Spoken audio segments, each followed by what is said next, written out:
গ্রামে দিশা নামের একটা মেয়ে নিজের বুড়ো মা বাবার সাথে থাকতো। দিশার মা বাবা ভেজ পোলাওয়ের ঠেলা লাগিয়ে বিক্রি করত। দিশা একটা 20 বছরের মেয়ে ছিল যে সারা দিন বইয়েই ডুবে থাকতো। একদিন তার মা অনিতা দিশাকে বলে ওঠে, তুই সারা দিন বইয়েই ডুবে থাকিস, একটু আধটু মায়ের কাজে সাহায্য করে দে, বিয়ের পরে এটা তোর কাজেই আসবে। কি সব কথা বলছো মা?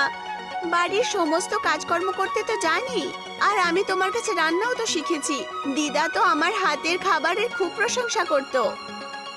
আমি তোকে ভালো করে চিনি, কিন্তু সারা দিন বইয়ে ডুবে থেকে কি বা পাবি? আজ পর্যন্ত পড়াশোনা করে স্ত্রীরা কিছু পেয়েছে? অবশেষে তো তাকে বিয়ে করে রান্না বান্নাই করতে হয়। এরকম নয় মা, যদি আমি সারা দিন বইয়েই ডুবে থাকি তার পেছনেও কারণ রয়েছে। বই আমাদেরকে অনেক কিছু শেখায় মা, আর জীবনে কিছু বড় করতে চাই আমি। দিশার কথা শুনে অনিতা দিশাকে কিছু বলতেই যাচ্ছিল, তক্ষুনি ওখানে দিশার বাবা চলে আসে। আরে আমার মেয়ে দীক্ষা একদম ঠিক কথাই বলছে। অনিতা, ও পড়াশোনা করুক না। আমি তো এটাই বলতে চাইছিলাম গো, যে দিশাকে পড়াশোনা করিয়ে চাকরি করাবো নাকি? অবশেষে তো বিয়েই করাবো না। এরকম করে ভাবতে নেই অনিতা।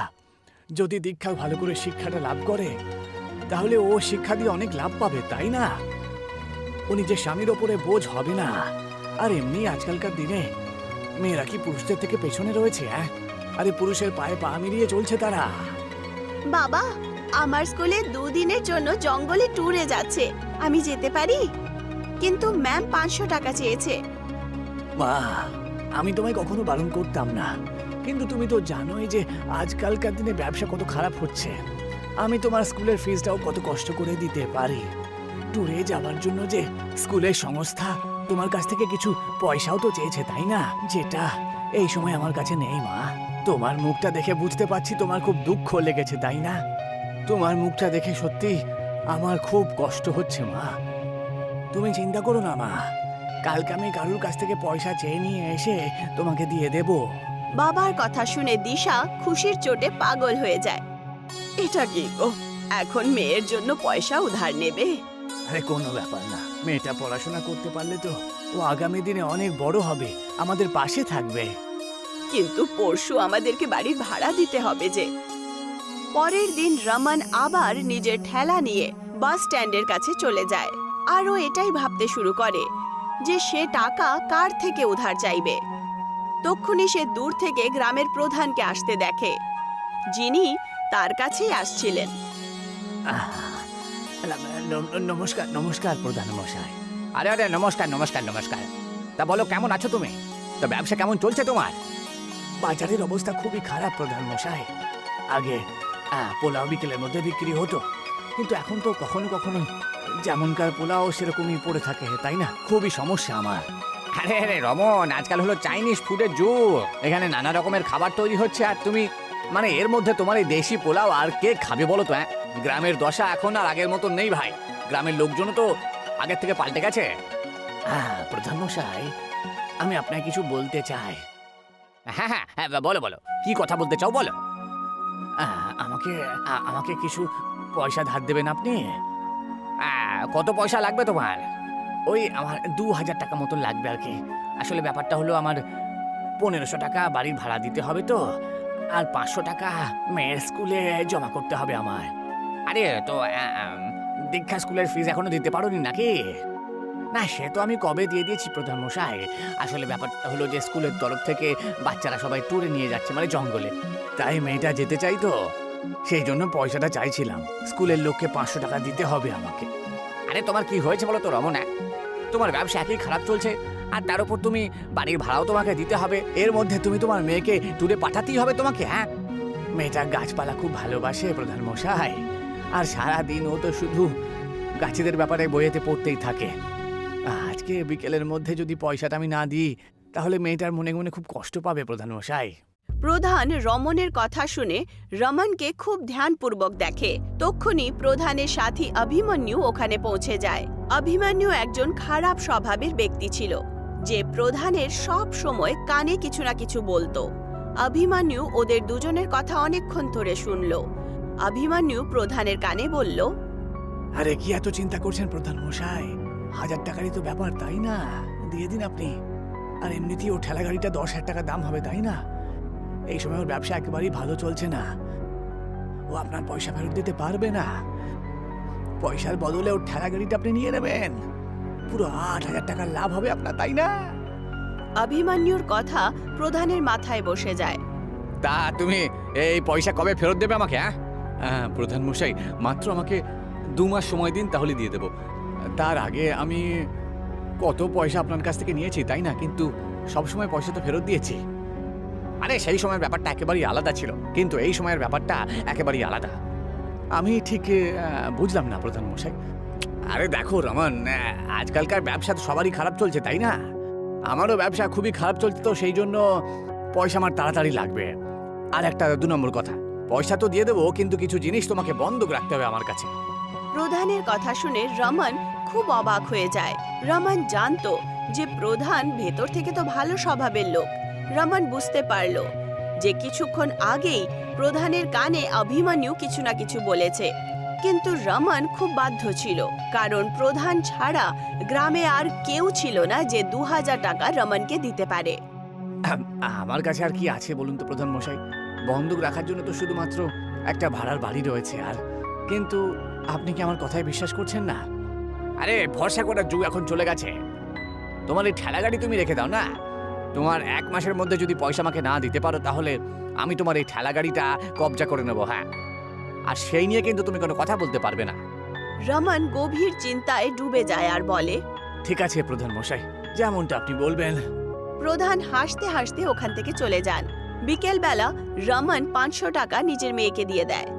দিশা খুশির চোটে বাইরে চলে যায়, আর রমন সমস্ত কথা নিজের স্ত্রী অনিতাকে বলে দেয়। এটা কি করেছো তুমি?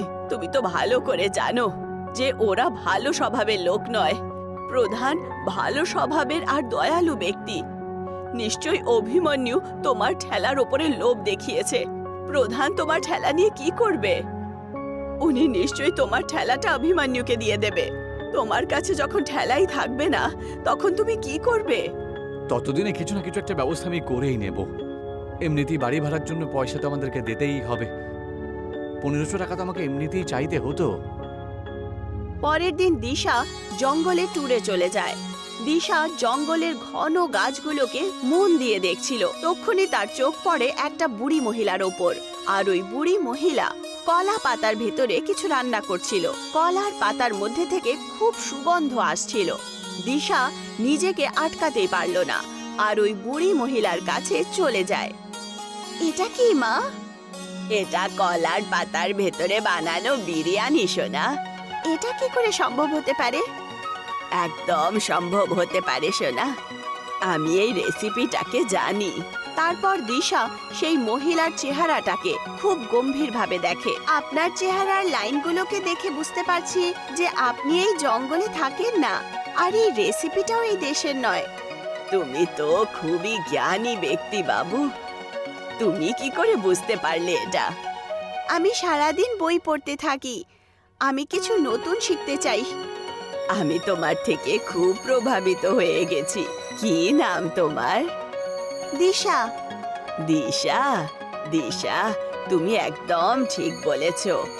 আমি নিজের যুবক অবস্থাতেই অর্ধেক পৃথিবী ঘুরে নিয়েছি। আমার পরিবারের লোকেরা সবাই আমাকে ছেড়ে বিদেশে গিয়ে শিফট হয়েছে। সেই দিনের পর থেকে এই পৃথিবী থেকে আমার মন একেবারে সরে গেছে। এখন আমি জঙ্গলে একা থাকি। আপনি কি আমাকে এই রেসিপিটা শেখাবেন?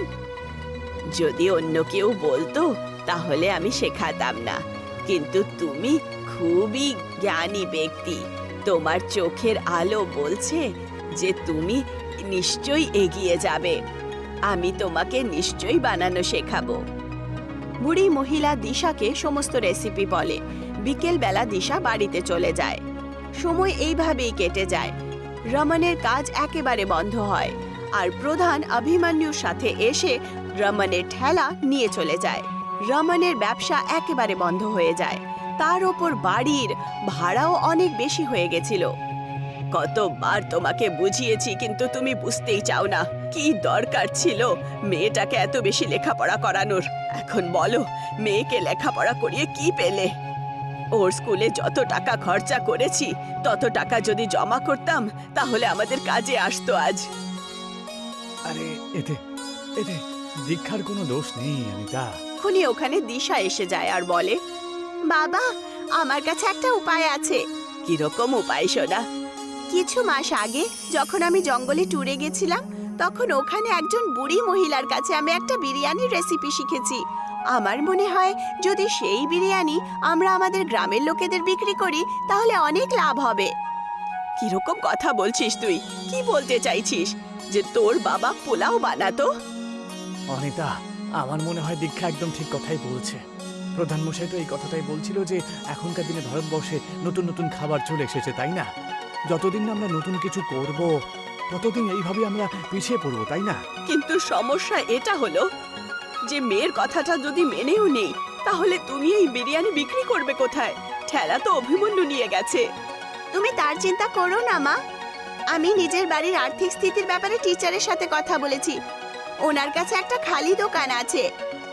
উনি আমাকে বলেছেন যতক্ষণ পর্যন্ত আমরা টাকা না রোজগার করি ততক্ষণ পর্যন্ত দোকানটা আমরা নিতে পারবো। দিশার কথা শুনে রমন খুশি হয়ে যায়। পরের দিন দিশা রমনকে খেতে নিয়ে যায় আর নিজের বাবার সাথে অনেকগুলো কলার পাতা নিয়ে দোকানে চলে আসে।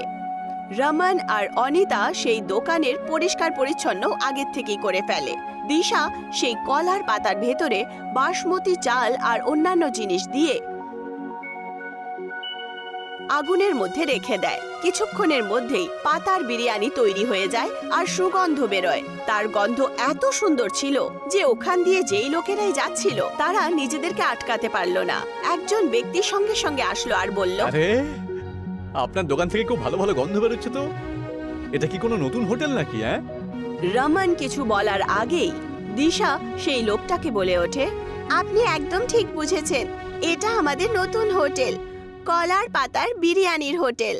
ওই ব্যক্তি সঙ্গে সঙ্গে সেই দোকানে একটা টেবিলে বসে যায় আর বলে, আমিও এক প্লেট খেতে চাই অবশ্যই। দিশা তাকে গরম গরম বিরিয়ানি এনে দেয়। ওই ব্যক্তিটা দেখতে দেখতেই বিরিয়ানির 4-5 প্লেট খেয়ে নেয়। দারুণ লাগলো আমার। তা কত হলো? 2000 টাকা। ওই লোকটা হাসি খুশি 2000 টাকা দিশাকে দিয়ে দেয়। ওই লোকটা শহরে থাকতো আর একজন ফেমাস ইউটিউবার ছিল। আরে এই ধরনের খাবার আমি আমার জীবনে প্রথমবার খেয়েছি। আমার তো মনে হয় না ভারতে অন্য কোথাও তৈরি হয়। আপনার যদি কোনো আপত্তি না থাকে আমি কি আপনার একটা ফটো কলার পাতার বিরিয়ানির সাথে সোশ্যাল মিডিয়াতে পোস্ট করতে পারি কি? হ্যাঁ নিশ্চয়ই, এতে তো আমাদের হোটেলেরই লাভ হবে। সেই লোকটা দিশার একটা ছবি কলার পাতার বিরিয়ানির সাথে তুলে নেয় আর ফেসবুকে আপলোড করে দেয় আর ওখান থেকে চলে যায়। রমন 2000 টাকা দেখে খুব খুশি হয়। এত টাকা ও 10 দিনেও রোজগার করতে পারতো না। দেখলে অনিতা, মা পড়াশোনা করে কত লাভ করেছে। একবার ভেবে দেখো, যদি ওকে পড়াশোনা না করাতাম তাহলে আজকে আমাদের কি অবস্থা হতো। তুমি একদম ঠিক বলছো। আমি তো নিজের ভাবনার ওপরে খুব খারাপ পাচ্ছি। কিছুদিনের মধ্যেই দেখতে দেখতে দিশার সেই ফটো সমস্ত ইন্ডিয়ায় ভাইরাল হয়ে যায়। দিশার হোটেল থেকে দূর দূর থেকে কলার পাতার বিরিয়ানি খেতে আসতে শুরু করে। কিছু মাসের মধ্যেই রমন সেই দোকানটা দিশার টিচারের থেকে কিনে নেয়। এখন রমনের একটা অনেক সুন্দর বাংলো ছিল আর সেই গ্রাম দিশার গ্রাম দেশ ভরে প্রসিদ্ধ হয়ে ওঠে। কিন্তু এই কথাটা অভিমন্যু সহ্য করতে পারল না। ও প্রধানকে বলে, আরে প্রধান মশাই, ও তো আপনাকে অপমান করলো। আপনার গ্রামের নাম আপনার জন্য না হয়ে বরং দীক্ষার জন্য প্রতিষ্ঠিত হচ্ছে। প্রধান অভিমন্যুকে কিছু বলতো তার আগেই প্রধানের স্ত্রী ক্রোধিত হয়ে ওখানে আসে। এখন তোমার ঘরে আসার কোনো দরকার নেই। আরে এসব তুমি কি বলছো? হ্যাঁ, আরে ও আমার পাশে থাকে সব সময়। তোমার সাথী নয় বরং তোমার শত্রু। আরে দিশাকে তো পুরস্কার দেওয়া উচিত। দিশার কারণে আমাদের গ্রামের নাম কত প্রসিদ্ধ হয়েছে। আমাদের বাচ্চাদেরকে এগিয়ে যাওয়ার প্রেরণা পেয়েছে। এই অভিমন্যু সারা দিন গ্রামবাসীদের বিরুদ্ধে তোমার কানে বলে আর তোমার মাথা খারাপ করে। এর কারণেই তোমার ছবি কত খারাপ হয়েছে তুমি সেটা জানো না। প্রধান নিজের স্ত্রীর কথা বুঝতে পারে।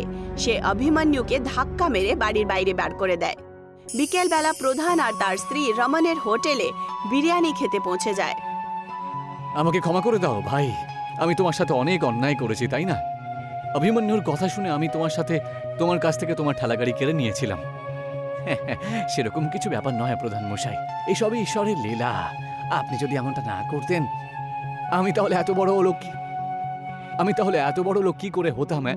কিন্তু আমি যত বড়ই লোক হই না কেন, কারণ আপনি হলেন এই গ্রামের প্রধান মশাই।